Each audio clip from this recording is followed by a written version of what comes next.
It's not the main event, but can tomorrow's primary turnout give us an idea of what to expect next month? A pair of political experts who say probably not. But as our AJ Bayaport found out, they don't agree on everything.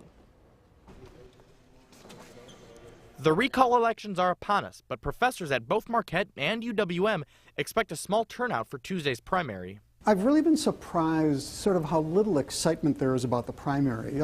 It's sort of like the opening act at a rock concert. UWM professor Mordecai Lee expects both parties to turn up the volume after the primary. As for Tuesday, the Government Accountability Board estimates a 30 to 35% turnout. I'm thinking that might be a bit on the high side. The reason I'm thinking that is that, number one, Scott Walker does not have a serious opponent on the Republican side. Marquette's John McAdams says Democratic voters might also stay away because they think the race is already over.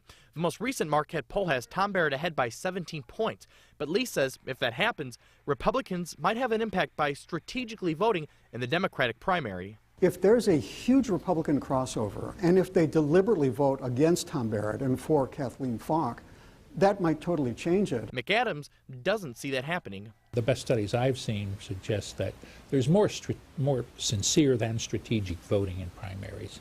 And again, conservative talk radio is basically urging people, go out and vote for Walker.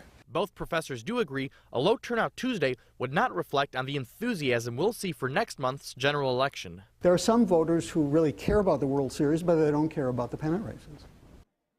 Now here's a bit of unscientific information. Driving around today, Falk and Barrett yard signs were a lot less common than recall Walker signs. Lee says it just shows voters are already looking ahead to the general election. Mary, Ted?